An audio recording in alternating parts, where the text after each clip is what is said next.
Welcome to Up Level, Real Health, Real Talk with Dr. Jenna Blasi. I'm Dr. Jenna. I spent years crafting ways to help women thrive, and I want to help you do the same. On this podcast, we dive deep into health at every level, focusing on the mind, the body, and the spirit. This is where real conversations meet transformational wellness. We'll be talking about all the things that truly matter, from nutrition and fitness to lifestyle, mindset, and personal development. Plus, the real deal on managing stress and navigating menopause. So if you're ready to elevate your health journey with authentic, transformative insights, you're in the right place. Let's get started.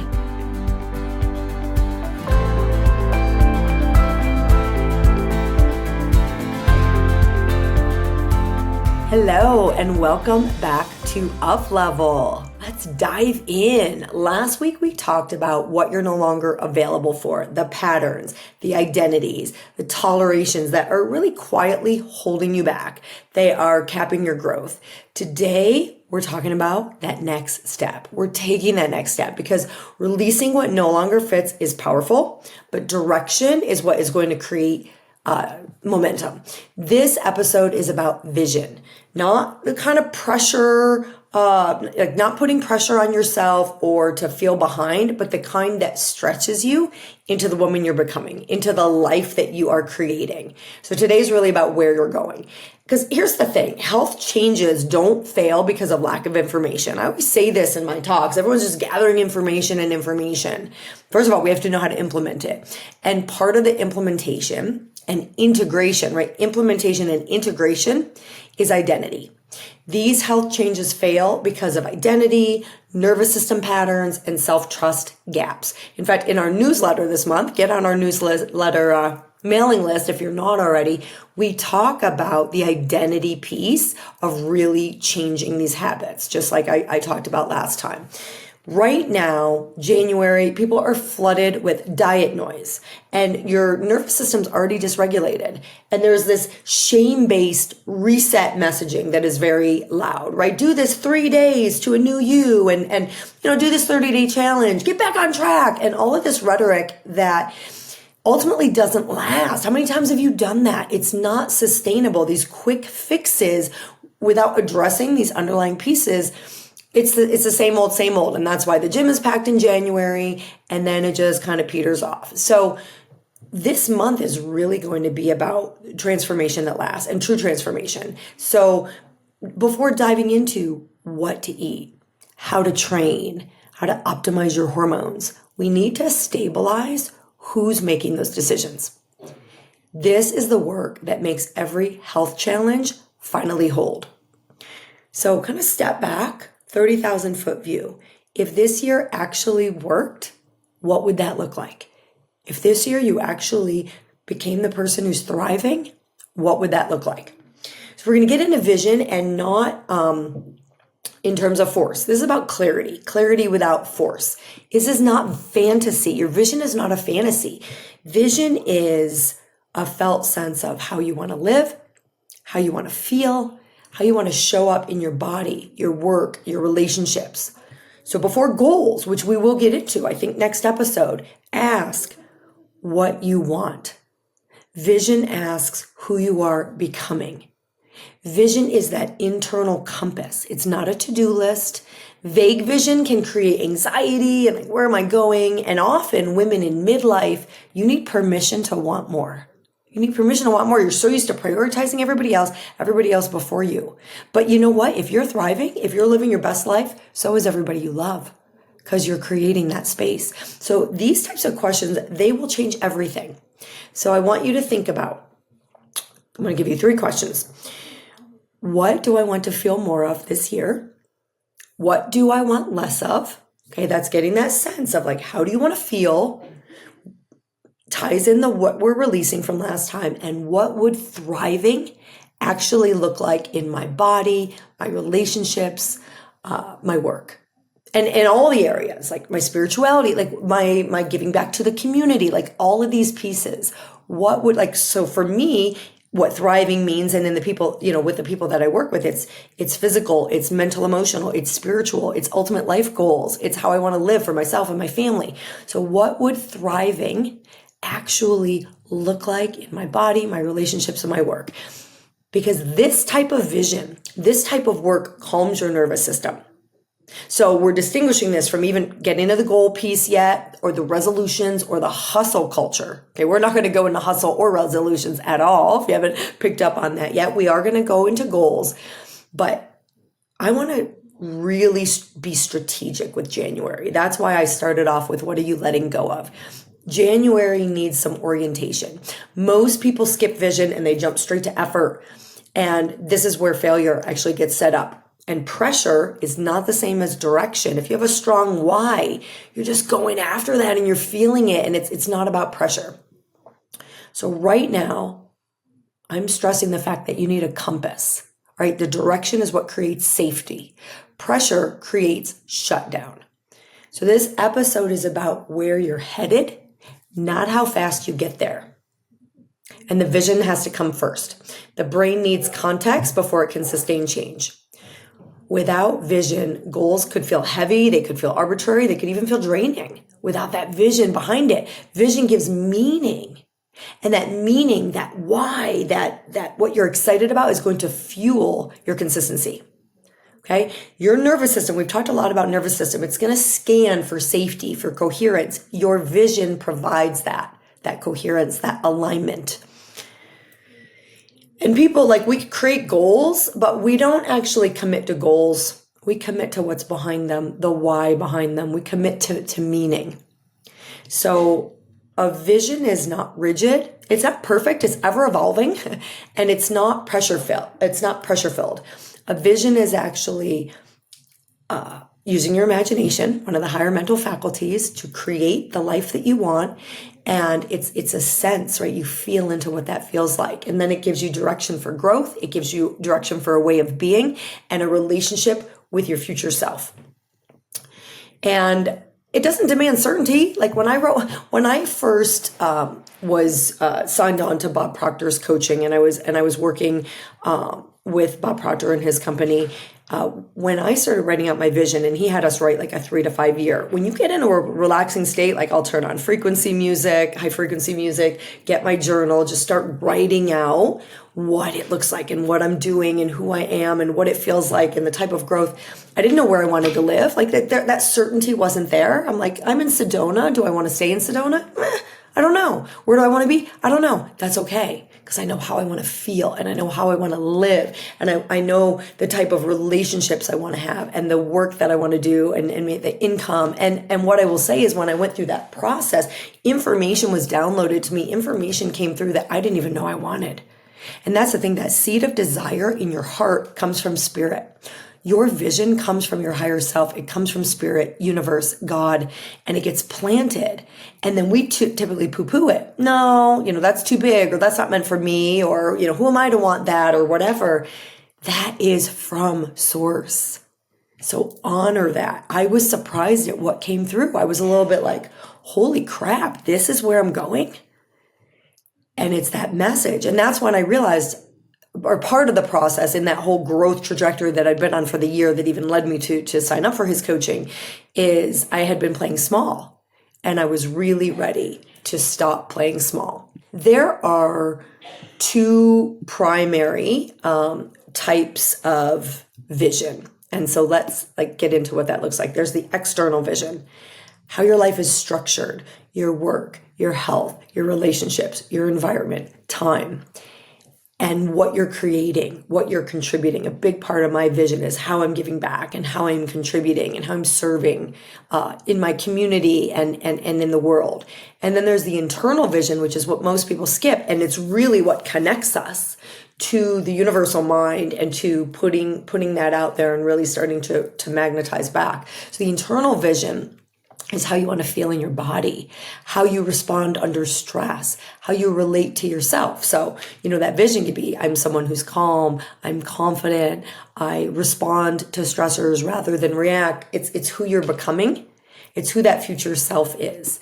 So internal vision must lead external vision, especially in midlife, because if your goals don't match your nervous system, they're not going to stick. So we have to tie all this together. So I invite you to pause, to breathe, to soften. So I'm going to do it with you. Pause, breathe, soften. And ask yourself, if my life felt more aligned this year, what would be different? What would be different? What would feel like expansion, not exhaustion? And one of the things when we talk about making a decision from your future self, we say, like, will this expand me or will it contract me? Will this take me closer to my goals or my vision or further away? And you can ask yourself as well, what season am I actually in? Because I've worked with people, really high-end masterminds where maybe they're focused on their health that year. And then when they get that dialed in, they're focused on their business growth or something else. So what season are you in? Because different seasons require different visions. Is it a season of rest? Is it a season of rebuilding? Is it a season of refinement? Is there a season of growth? These are all valid, but I do want to say that our soul wants growth. When a tree, when a seed is planted, nature, like it wants to grow. Its purpose is to grow to its fullest. And that's, different for different beings. So you're not behind, all right? We don't ever want to look and go, oh my gosh, I'm so far behind, or I'm this age. How come I'm not here already? For those of you watching me on YouTube, I have a hair in my eye. So I do believe there's always a growth, even in rest. The soul wants, there's just a natural inclination. And when we're not growing, we're typically feeling stagnant. We're feeling stuck. We, feel in a rut. I always want to be a better mom. I always want to keep growing my marriage and my relationship and be a better wife and have a better relationship and serve at a higher level. So, but these things should fuel us with clarity and excitement, not with pressure or a feeling of being behind, because vision is really a standard. It's not a to-do list, and your vision guides your decisions. It's not just about dreams, although absolutely, dream big, create a bigger picture of yourself and your life. And this will guide your decisions. That's why we make decisions from our future self. So for example, if you have a vision of calm, then you're going to have fewer rushed yeses. Vision of strength, it's different self-talk. Vision of freedom, clearer boundaries. Vision of vitality, different daily rhythms. You're setting up the standard, again, of what is acceptable and what is not. And let go of what's not acceptable and really go after that next level. Vision becomes powerful when it starts quietly shaping your choices, and even better when it starts automatically shaping your choices, accepting and rejecting within a millisecond, using our higher faculty of reason to choose what we allow to get through our gatekeeper of our conscious mind to our subconscious, and rejecting that what doesn't serve us, rejecting that old patterning and old self-sabotaging behavior or negative self-talk or unclear, wishy-washy boundaries, etc. So when you look at that vision, and then when we look at integrating it as you go through your day, as you go through your week, as you go through moment by moment, does this move me toward the life I want to live? That's a question you can ask throughout the day. We're not fixing, we're not forcing, we're just noticing, right? Will this expand me? Will this move me toward the life I want to live? That can be thought processes. You start going down that rabbit hole, down, down, down. Wait, does this thought process move me towards the life I want to live? Is continually being hard on myself, berating myself, scolding myself, is that moving me towards the life I want to live and the person I want to be, the person I am becoming? Awareness creates alignment. And when we're aligned, then we get in the zone and we start having momentum and we start hitting that thrive. I like to say I help women hit their thrive. So vision is not a rushed process. When I did that vision for, Bob Proctor, and I continue to work on my vision, it's evolving. I'm redoing it. A cool thing you can do is take your vision and put it into Chat GPT and see and go improve upon this, make it clearer, give me more emotions associated with it. And Chat GPT is great because unlike us, it doesn't have limitations. There are no limitations to AI. So you can utilize it to really expand. I thought I had a really good vision last year. And I put it into Chat GPT and I was like, ooh, yeah, I like that. And then you can start fine tuning. So it's not about rushing. We're going to set dates on goals and your vision could be 3 to 5 years or whatever time frame you're working with, and let it evolve. It could happen sooner, it could happen later, but it gives you that direction. That's already enough. The direction is already enough. The time frame just gives us something to work towards. So let me really stress. You are allowed to want more, okay? You're allowed to want more. And once you get clear on what it is you want, once the direction is clear, that's what I want you to work on between now and our next episode. We can talk about goals. Again, not as pressure, but as something that really fuels you, that you feel that, as Napoleon Hill said, that burning desire, a stretch towards greater living, greater thriving. January is not about fixing yourself. All right. And last year I ended the year with vision. So you might already be there and that's wonderful, but I want you to take it a little bit deeper, setting that direction and beginning to move consciously, believing that it's possible, embracing that vision every day, doing some journaling around it, feeling into it, and getting as detailed as possible. For example, like as I said, I didn't know if I was going to live in Sedona. I didn't know where I was going to be, but how I want to feel, who I am, the way my days are. What do my days look like when I wake up? Like, what's the flow of my day? What are the things that I'm seeing? What are the vacations I'm taking? Who am I surrounded by? How am I serving?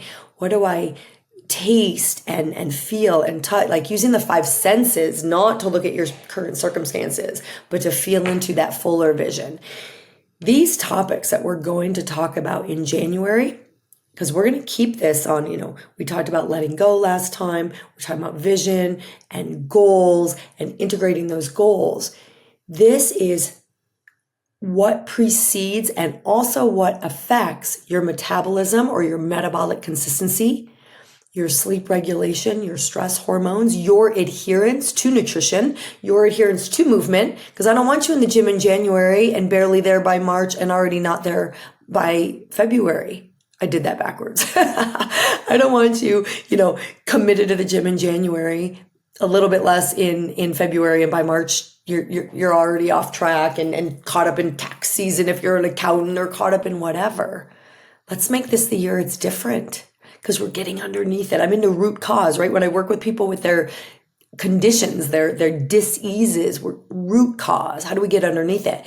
And mindset, whether we're looking at health or shaping the life we want to live, is that root cause. All right. Long-term behavior change. This is everything. So adherence to your goals, to your nutrition, to your movement. This is what brings all that together. Inflammation is driven partially by chronic overdrive, burning the candle at both ends. You're in the sandwich generation, or you're just go, go, go, go. We don't need to push forward this year. Don't need to push forward. In fact, it's in the allowing. I've talked about the law of non-resistance before, and I actually am re-recording that for my members. That chronic overdrive, that go, go, go, that fight or flight is not where the magic is. It's in allowing. And then you can get those downloads and you can move forward with purpose, not with pushing, but with purpose. And I guarantee you do not need to see the whole path. All you need, and I don't like the word need, all that's required, if you will, is taking that next aligned step. That's the focus, that next aligned step. This is how clarity becomes confidence, because every time you take a step, it's going to build your confidence. When we're in fear of something, what gets us out of the fear? Do the thing. Then we get confidence. Then we did it. Even if we flop our way through, it's like you did it. Okay, next time will be better. This is how vision then becomes momentum, right? So we're getting clarity. We're building confidence. We're just one next aligned step. When you're walking across a bridge in the fog, you know you're going to get to the other end. You know you want to get to the other end, but you can't see how you're going to get there. You might be able to picture yourself on the other end. Maybe there's a huge castle, right? There's a huge castle waiting for you on the other side of this bridge, but you're in the fog. You just take one step, one step, one step. And you start being confident. Oh, I'm getting closer to the other side. And you start gaining momentum. And then before you know it, you step off the other side and you're like, oh my gosh, here I am. So, this is how your next level starts to feel real. All right. This is how your next level starts to feel real. And then we're going to get into, your goals and moving forward. So thank you so much for joining me. I am really excited to do this month a little bit differently and set you up for the most transformative year. And that is what I love doing with the people that I have the honor of getting to be on a health and mindset and holistic transformative journey with. And for those of you that join me here, I'm so grateful. We're going to design a year that feels like you. We're going to design the kind of year that you really want. Let's make you available for that. All right? Because what if this year worked? We often go into what if I fail? What if I fail? What if? All like the negative what ifs. How about what if this year worked? What if this year was the year that you truly transformed, that you released the weight permanently, that you created the relationships, the life, the income, the career that you've been dreaming of, the body, the fitness, the mindset, the calm, the confidence, whatever it is, or all of it? What if this is the year that everything works? And I look forward to being with you on that journey to make it happen. Thank you so much for joining me, and I will see you next time. Thank you for joining me on this episode of Up Level, Real Health, Real Talk. I hope today's conversation inspired you to take the next step in your health journey, one that nourishes not just your body, but your mind and spirit as well. Don't forget to subscribe so you never miss an episode. And if you found value in today's episode, please leave a review. Until next time, keep learning, keep growing, and keep thriving. And remember, true wellness is a journey, and you are on the right path.